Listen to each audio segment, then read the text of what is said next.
Hello and welcome. You are watching BioHub and I am Tiastin. Today we will be starting class 6, second chapter, flower.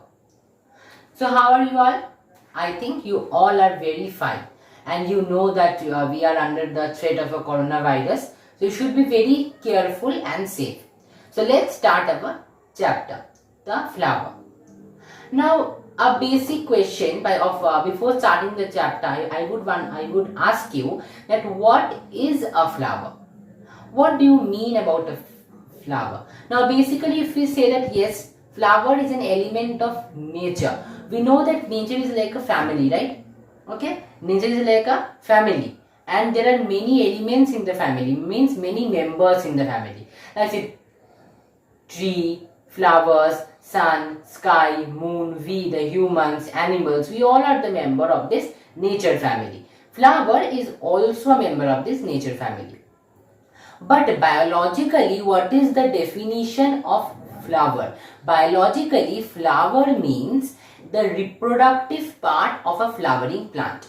So a flowering plant, any flowering plant like say rose, dahlia, marigold, sunflower, these are flowering plants. Flowering plants means a plant in which flowers are grown, right? So a flowering plant, the reproductive part of a flowering plant is flower.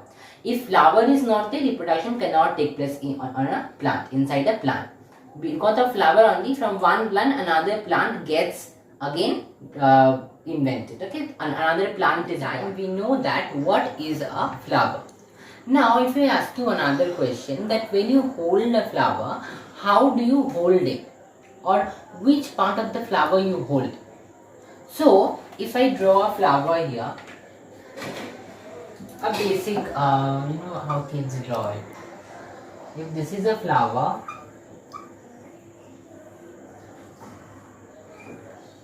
okay, so we hold this part. This part we hold. This part is called the stalk, okay, or the pedicel. Stalk or the pedicel. A flower which has the stalk is called the stalked flower. But there are some flowers which do not have a stalk. They are called sessile flowers. Sessile, sessile flowers. Okay. Examples of sessile flower, for example, safflower and saffron. Safflower and saffron, they do not have a stalk and they just grow from the part of the stem only.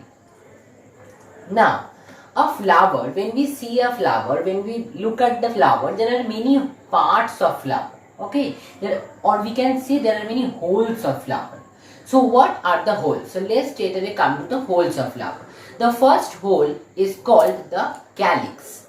Okay, the first hole is calyx, which consists of the green leafy structures called sepals. Okay, sepals, for say example, a flower is here.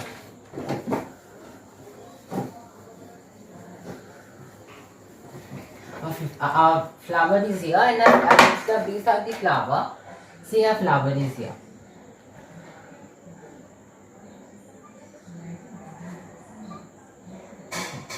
At the base of the flower, like this, you can see there is a green, this part is green color. This part is called sepals. These are called sepals. Okay. So these are called sepals and it is in the whole calyx. Okay. So what is the main function of these sepals? These sepals, they enclose and protect the flower in its bud stage. When the flower is a small bud, at that stage these sepals enclose it and protect it. Now come to the second hole. Second hole is corolla. In corolla, it consists of petals. The main attractive part of a flower is the petal. By the petal only we get attracted. This flower is more beautiful. This is less beautiful. This is dull flower. Petals are brightly colored. There are many colors of petals: red, yellow, purple, pink, blue. Many colored petals are there. What is the main function of petals? Petals attract the insects, bees and butterflies, which further help in pollination. Okay, so pollination we will learn after this part. So mainly what is the function of petals? To attract the bees, insects and butterflies towards itself. Now the third hole is androecium. Androecium. Androecium. Okay. Now what is androecium? Androecium is the male reproductive system of a flower. Okay. Androecium consists of stamens. Stamens is the male reproductive unit of a flower. Now the stamen further consists of two things. A long narrow tube-like thing which is called the filament, and at the top of the filament there is a bilobed structure called anther. I am showing you. See,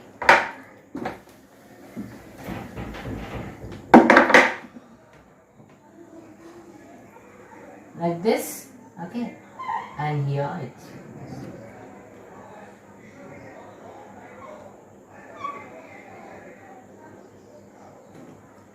okay.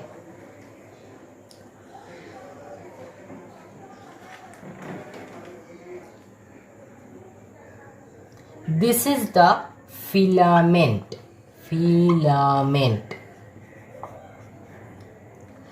This is the anther.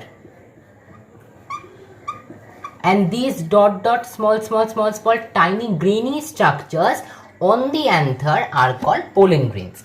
They are very small and they are very grainy. They are sometimes they are sticky, sometimes they are dry, and sometimes they are light in weight. Okay, and this is together. This is stamen.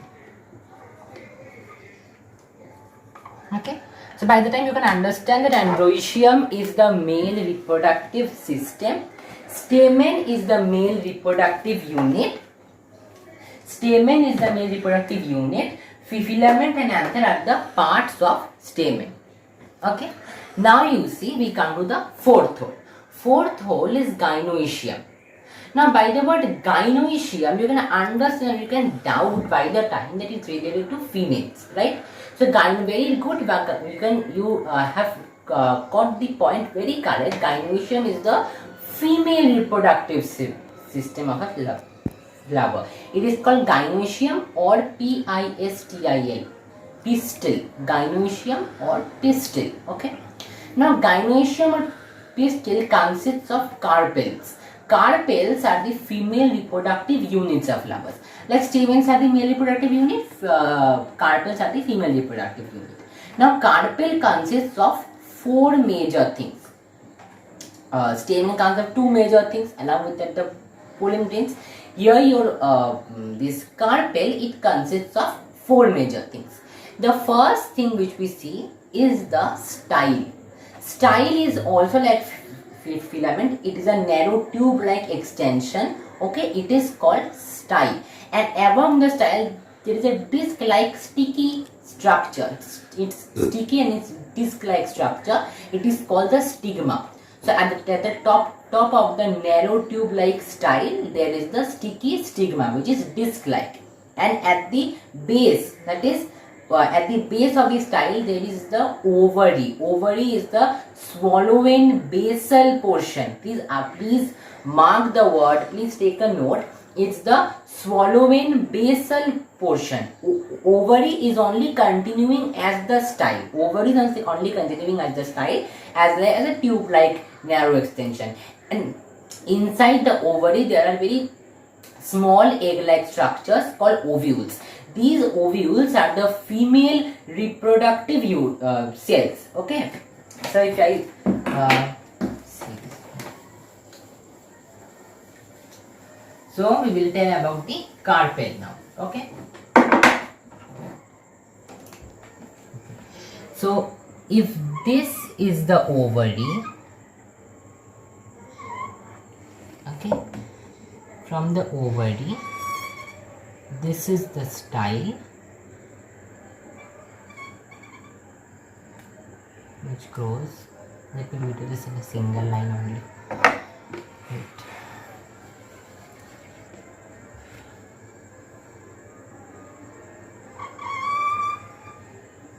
And here is a disc-like structure.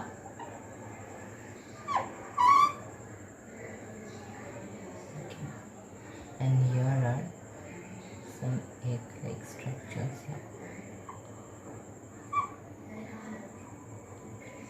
So this is style, this is stigma, this is ovary, and these are ovules. Okay, and this is together carpel. So carpel is the female reproductive unit. It consists of style, stigma, ovary, time. We know about the four holes of a flower: calyx, corolla, androecium, and gynoecium. So there are four holes. Okay. Now related to the holes, there are two topics. The first topic is about the complete and the incomplete flower. So what is the complete flower and what is the incomplete flower? Complete flower means that a flower which consists of all the four holes. Okay, a flower which has calyx, corolla, androecium, gynoecium, all the four holes, that flower is called a complete flower. Examples, say for hibiscus, rose, marigold, these all are complete flower. Okay. Now come to incomplete flower. Incomplete flower means a flower in which one or two of the holes are not present. Okay, a flower in which one or two of the holes are not present, that flower is called an incomplete flower. For example, grass, mulberry, oak. Okay, these flowers, begonia, these flowers are incomplete flowers. Now the second topic is about unisexual and bisexual flowers. Unisexual flowers, a unisexual flower is the one which contains only one of the reproductive system. That is either the female reproductive system or the male reproductive system. Okay. For example, say papaya. In papaya flowers, you will see either it contains male or it contains female. Okay. Now bisexual flowers, you can doubt it very clearly that bisexual, if unisexual means containing only one reproductive system, bisexual, bi means what? Bi means two. So bisexual means a flower containing both of the reproductive system, male also, female also. Like say for example your hibiscus, that is your China rose, and or your rose. So many of the students who do not know that hibiscus and China rose is same, because in your biology book, textbooks, hibiscus and China rose are given separately. So you should know that China rose, what is China rose, what is China rose? No, China rose is hibiscus only. Hibiscus, China rose is same things. Okay, so hibiscus, rose, these are all the your bisexual flowers. Okay, now come to the main part of a flower. First of all, and the first of the video only I told you that flower is the reproductive part of a flowering plant. So what is the main function of a flower? You can guess it. Yes, you are very correct. Flower main function is reproduction. Okay, reproduction is the main function of a flower. Takes place either by production of seeds, fruits, all this. Okay, so how this process is done? Production of seeds, fruits, how this is done? This is done mainly in two major steps. Okay, the steps are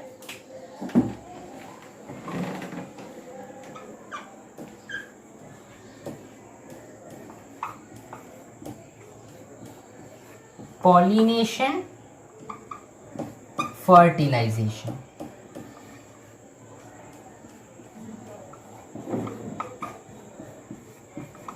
And another is also there, which is at the last, after fertilization, which happens, that is your germination. Germination is not related with the production of seeds. It helps with the growth of the seeds to grow into bigger plants. But production of seeds and fruits is mainly in these two processes, pollination and fertilization.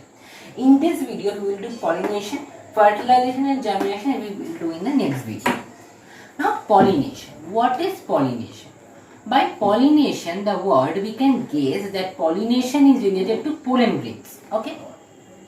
So pollination is the transfer of the pollen grains from the anther of one flower. Listen very carefully. Pollination is the transfer of pollen grains from the anther of one flower to the stigma of the same flower or of another flower of the same plant or of another flower of another plant but of the same species. So I gave you certain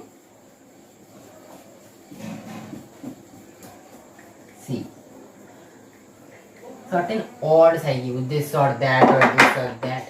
So the first one is it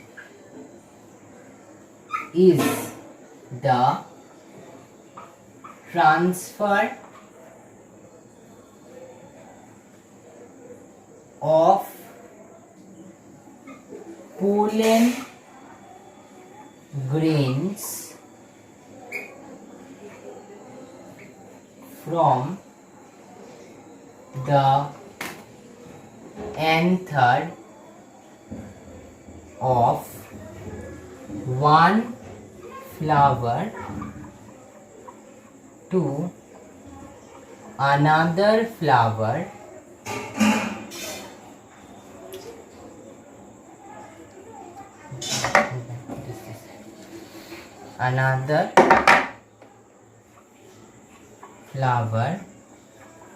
of the same plant. So first condition is that it is the transfer of pollen grains from the anther of one flower to another flower of the same plant. So it may occur from one flower to another flower of same plant or within the same flower only. Means say one flower is there, from the anther of that flower to the stigma of that flower only. So these two conditions, they fall under self-pollination. Okay. So these two conditions, they fall under self-pollination. Now if I give you the another condition, that is number 2. Number 2 is of the another plant. So it is the transfer of pollen grains from the anther of one flower to another flower to the stigma of another flower of another plant but of same species.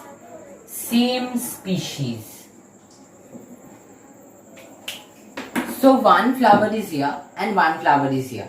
From the anther of this flower to the stigma of this flower, but two different flowers but of same species, this is called cross pollination. But within the same flower or within or between two different flowers but within the same plant, this is self pollination, and that from one to another flower of another plant but of the same species, this is cross pollination. So by this we can say that okay. So from the two definitions we can say that there are two types of pollination. The first type is self pollination.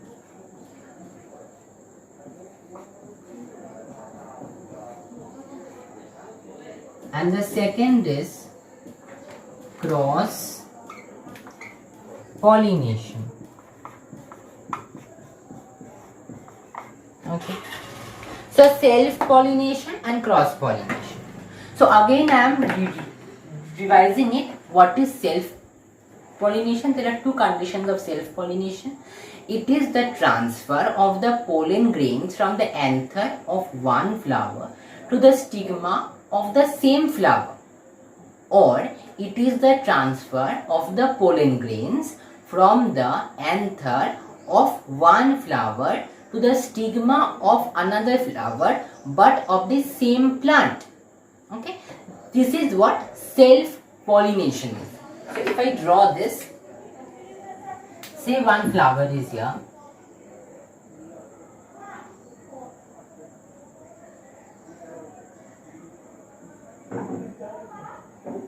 another flower is here, same plant. Okay, it's one plant only having two flowers. Okay, So if it is the transfer of pollen grains, say this is the anther and this is the stigma, okay, and this is the anther and this is the stigma of this flower. So if it is the transfer of pollen grains from the anther of one flower to the stigma of the same flower, this one, or from the anther of one flower to the stigma of another flower but of the same plant, this is called self-pollination. Self-pollination is this. What is cross-pollination? Cross-pollination is the transfer of pollen grains from the anther of one flower to the stigma of another flower of another plant but of the same species. Note the point, but of the same species. These are the key points or the keywords which you should include in your answer when you are writing the answer in your examination. So if I draw that one also, say here is another flower,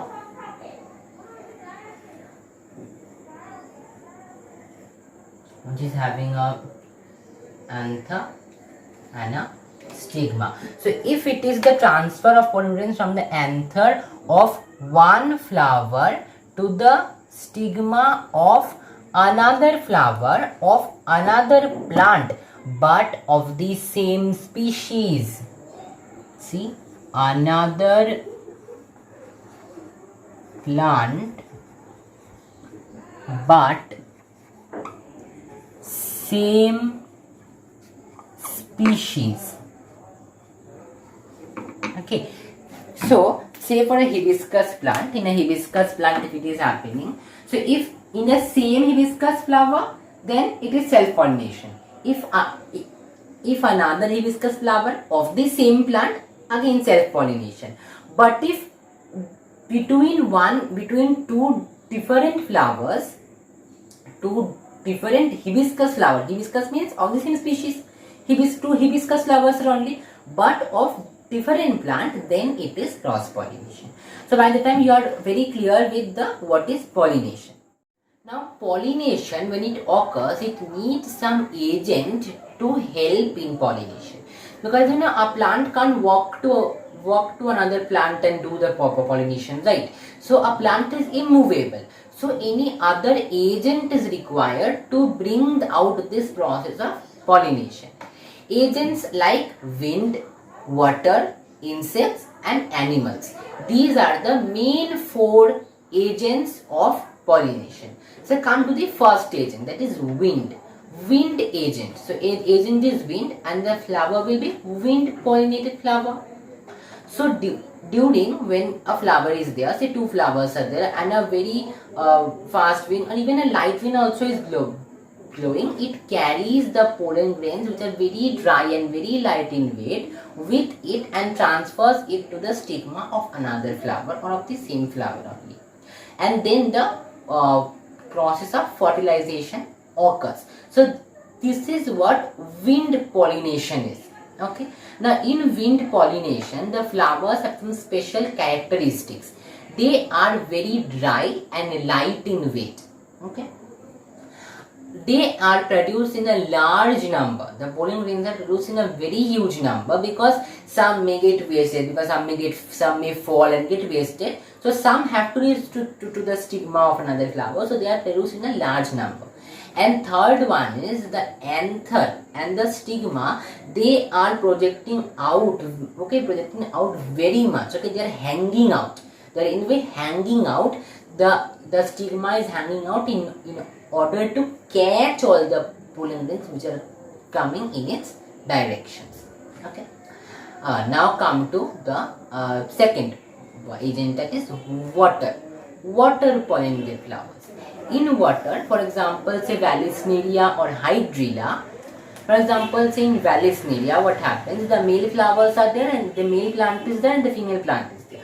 So when in a male plant, the male flowers, when they grow up, they get detached from the plant and they float in the water. Okay. And the female flowers, they get submerged, they remain submerged under water. Now with the help of water currents, with the help of these water currents, those male flowers are brought to the female flowers, means to the stigma, and then they get attached to the stigma, and then the process of fertilization occurs. Okay. Now come to the third agent. Third agent is insect pollinated flowers. Now insect pollinated flowers, an insect has to come to the plant, it has to sit on the plant, then only the pollen grains will stick to its feet. So why will it come? It will come by seeing the brightly colored petals. Okay, so mainly the insect pollinated flowers are very brightly colored. Okay, so they will come to secrete the nectar, they will sit on the flower while secreting nectar. The pollen grains are very sticky. Okay, and so they stick to the feet of the insect. Okay, and then when it flies to another flower, they again sit on another flower, and the stigma is also very sticky there, so the pollen grains get attached to the stigma, and then the process of fertilization occurs. Now these insect pollinated flowers also have some special characteristics. For example, say they are the petals of this flower are very brightly colored. Okay, very brightly colored, very gorgeous, very attractive. Most of the insect pollinated flowers, they produce nectar. Nectar is a sweet honey like thing which the insects like. Okay, the insects like that to eat. Okay, so they go to the flower in search of nectar only, and by seeing the brightly delicated petals. The third characteristic is that they are very sweet smelling. Okay, for example, say night jasmine. Night jasmine, if you have come across a night jasmine, you will find that it is very sweet smelling. So the flowers may be sweet smelling. Okay. Now these and here in insect pollinated flowers, it is not necessary that they need to be hanged out, because the insect will come and sit on them. So they are mainly, the stigma and the style and the anther are mainly short. Okay, they are very short. Okay. So now come to the fourth agent. Fourth agent is animals. Now animals, mainly human beings, it is very rare that by human being something, because we eat some fruit or what, we throw it the seed, or we touch some flower, the pollen grains get attached to our hand, and we walk, the pollen grains it gets fall to another plant. But it mainly happens with mainly some animals and mainly birds. Birds, when they sit on the flower, the pollen grains get attached to their feet, and when they go to the another flower, it gets attached to the stigma. So these flowers are mainly at tall trees. Okay, and they are also very brightly colored flowers. So by this we have learned that what are the agents of pollination. Agents of pollination is wind, water, insect, animal. So in today's video we learned about what is a flower, types of flower, parts or wholes of flower. Okay, then what is the main function of flower? What is the main function? Reproduction. How reproduction takes place in two major processes, that is pollination and fertilization. Then there is germination also, but germination is not related to the production of seeds or what. It helps in the growth of the plant. Okay, then we learned the types of pollination, self-pollination and cross-pollination. Then we have learned agents of pollination and their characteristics. The characteristics of some agent pollinated flowers, the wind or insect. Okay, so by this we are ending our video. If you have any query, any question about this topic, you can ask at the comment section. Okay, so I am very happy that you have all come back on my YouTube channel and you have watched my video. And if you like my video, do subscribe it, like it and share it, and do not forget to press the bell icon to get the notifications very early. Stay safe, stay healthy. Thank you. Goodbye.